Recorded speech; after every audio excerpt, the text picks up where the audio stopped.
Assalamu alaikum warahmatullahi wabarakatuh. Akkam jirtu hordoftoonni kabajamtoonni maatiiwwan chaanaalii keenya shama isin jennee irraa baga nagaan deebitanii gara chaanaalii keenya irratti dhuftan. Egaa antanammoo kan isin qabnee dhufne akkaataa brand chaanaalii itti banattan isiniif qabadhee dhufee jira jechuudha. Brand chaanaalii accountii akkaataa itti banattan isiniif qabadhee dhufee jira hamma dhumaatti jechuudha. By step-dhaan nafaana bu'aa kan isinitti argisiisu ta'a hamma dhumaatti jechuudha. Tokkorraa kaasee hamma wanti hundi guutamutti jechuudha. Kan isinitti argisiisu ta'a. Isinis chaanaalii kee subscribe or hope gochuudhaan maatii kee ta'uu kan dagannee gamanumaan barnootatti ceena jechuudha. Egaa gara bilbila keenyaa dhufneetu Chrome keessa nu qabna jechuudha. Chrome keessa akkuma seenneen boota sarchii irratti maal jennee sarchi goona Google account jennee sarchi goona jechuudha. Egaa akkanatti nu fida jechuudha. Gubbaa kanarratti iddoo kalarii bulee jechuudha. Bulee fadiin barreeffame sign in kan jettu san al takkaa fi mallattoo irratti isiniif kaa'ee isinitti argisiisa. Mallattoo irratti kaa'ee isinitti argisiisa achi cuqaastu. San booda as fida jechuudha. Boota create account jettu kana akkuma mallattoo irra isiniif kaa'ee jirutti kanatti create account ta'intu al takkaaf cuqaastu jechuudha. Akkanatti isiniif filachiisa sadii isiniif fida. Isin ammoo to manage my business kan jettu san irratti al takkaaf cuqaastu. San booda gara pirootii nu dabarsaa kunoo akkana nu fida. First name last name jedhee akkasumas emailii akkasumas password nu gaafata. First name irratti maqaa keenya ta'uu kan biraas haa ta'u galchuu qabna jechuudha. Nan fakkeenyaaf Orookoo jedhee galchee jechuudha.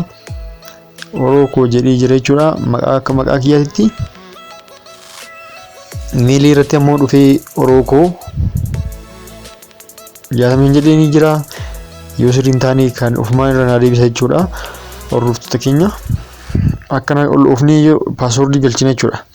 Password kana strongii odogoonii bareeda akka screen irra isiniif kaa'ee jiru kanatti strongii fakkeenyaaf mallattoo mallattoo tuqaa kan screen isiniif kaa'ee kan odogootanii strongii yookaan jabaa ta'a jechuudha. San booda next gootu jechuudha salphumatti.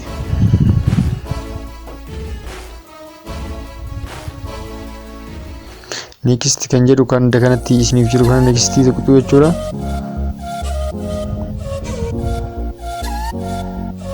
Altakkaa fi emailii sirrii waan hin taaneef emailii ani lakkoofsa biraa itti galchuu qaba jechuudha. Lakkoofsi sun qabamee jira. Kunoo akka itti guuteen gara nana dabarsa jechuun next akkuma tuqeen lakkoofsa bilbilaa iddoo kanarratti galchitu jechuudha. Lakkoofsa bilbilaa boota jirtanitti Itoophiyaa taatan sagalee jettanii jalqabdu. Sagal jettanii jalqabdu jechuudha. Akkuma argitanii kanatti ammoo ji'a na gaafata guyyaa dhaloota kan barbaadan guutuun ani itti goruus feekii gargaalee guutan bareeda garuu gargaalee guutanii irra bareeda kun amma guutee jira jechuudha. Gender boota hedduutti yoo dhiirota meelii boota dubartoota feemil jettuuni san booda kana dhuftanii ta'u next jettuun jechuudha. Boota iddoo next jettu kana next jettanii akkanatti isiniif fida. Boota kanatti walii galtee maltiisaarta waan ta'e I agree jettuun jechuudha. Walii galtee gootu jechuudha. Dubbisuu baatan illee rakkoon qabu I agree jettuuni. San booda kan itti aanutti isin dabarsa jechuudha.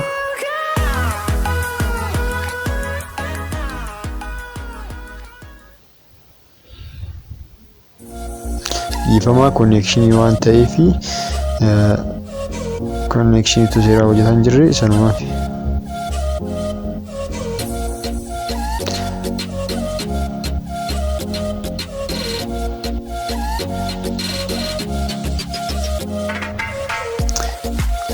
Connection jechuudha. Akkuma argitanii emailiin na banee jira jechuudha. Emailii banadhee jira. Ammoo akkam godheetoo YouTube studio keessaa wantoota tokko akkatti sirreessinu ammallee kan nu hafa wantoota hedduutu nu hafa. San booda gubbaa irratti as dhufnee jechuudha. Ammallee search goone jechuudha gubbaa irratti mataa gubbaa irra jechuudha. youtube.com jennee search goone jechuudha. youtube.com jennee search goone jechuudha. Hordoftoota keenya search goona.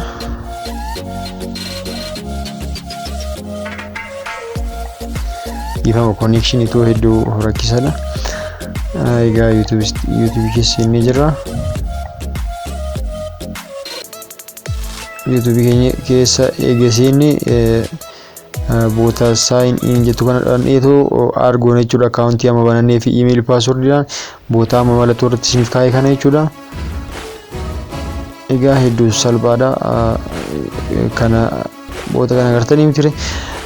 Egaa gubbaa kana dhumneetoo boota desktop site boota tuqaa sadii san tuqneetoo jechuudha. Boota mallattoo irra kaa'esan gara desktop site itti deebisna jechuudha. Desktop site akka kompiitara irratti hojjetutti nuuf hojjeta jechuudha.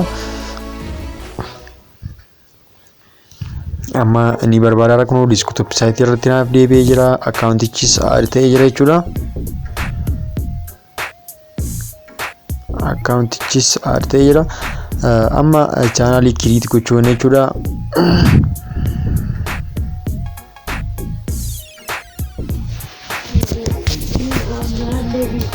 Hordoftoota keenya obsaan dubbisa kunoo imeelichi add ta'ee jira. Amma immoo kan gochuu qabnu akka chaanaalii banannaa jechuudha. Chaanaalii banachuufis boota settingii suqxaniitoo settingii keesseentu jechuudha. Settingii keessee eegasentanii booda create channel kan jedhu nuuf fida. Achi cuqaastu jechuudha. Maqaa chaanaalii banachuu barbaadanii achirratti galchitu. Eegasitanii booda kanatti isiniif barbaada.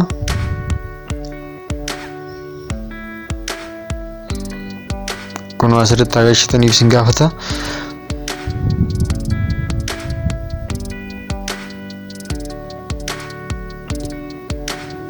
Maqaa chaanaalii keessanii kan ittiin barachuu barbaada sana asirratti galchaa fi fakkeenyaaf amma gosa yeroo jedheera kiriit gootu kiriit godhaa jechuudha. Ammaani sana booda kiriit nuuf ta'a jechuudha. Diqqoo konekshinii rakkoo waan ta'eef sana booda kiriit naaf ta'aara.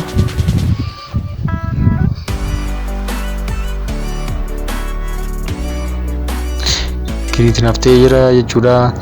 Ammallee kiriit godhee booda ammallee boota settingii boota sanitti deebi'ee jechuudha. Boota settingii duratti san keessa deebi'ee ammallee kiriit godha jechuudha. Maqaa duratti kiriit godhee sanii biraandii jechuudha. Kun ammoo xiyyaara kaa'ee kiriit yeroo chaanaal name my brand maal jedha.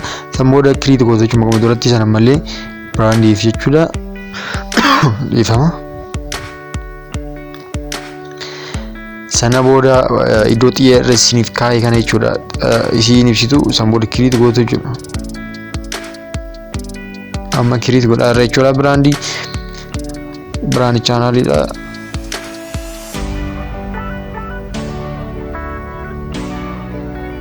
Dhiifamaa diqqoo konekshinidha rakkoon.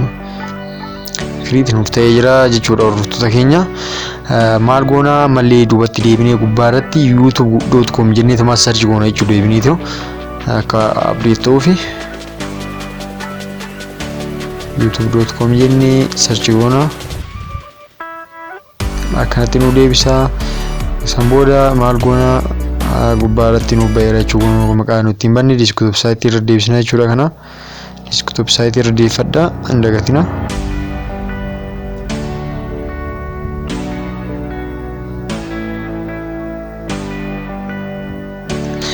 Egaa amma YouTube studio keessa deemnee tokko sirreessinaa wajjin seeraan afaan bu'aa na hordofa. YouTube studio keessa seenna jechuudha.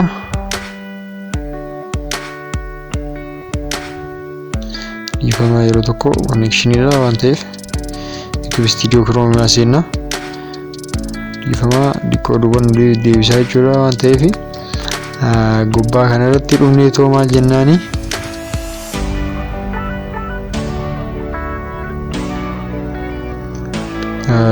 Your channel kan jedhu keessa seenee jechuudha.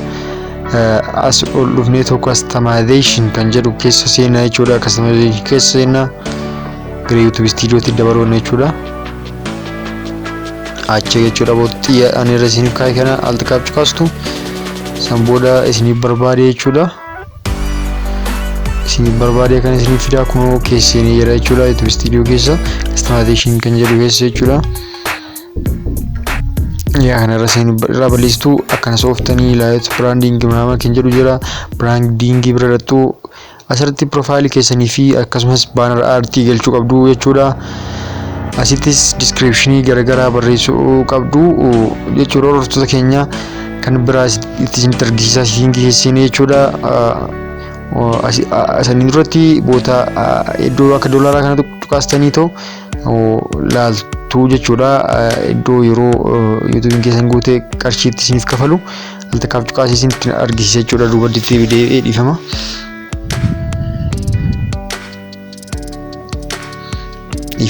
network to hedduu busy waan ta'eef iddoo akka doolaraa tana jechuudha customer iddoo monetization gaheetu tana jechuudha iddoo san altakaaf tuqaasii isin argisiisa wanti isin jettu jechuudha guutuu baattan kun akkanatti isiniif fida isin amma monetize ta'uu hin dandeettanii jechuudha maaliif Itoophiyaa keessa waan jiraataniif Itoophiyaa keessatti immoo Itoophiyaan waan seera copyright mallatteessiniif isinis monetization ta'uu hin dandeettanii yookaan update gochuu qabdu jechuudha location keessan update gochuu qabdu bootii irratti tuqanallee tuqxaniitiin update gochuu dandeettu dakanallee dhuftanii boota setting kanarratti cuqaastanii update gochuu hin dandeettu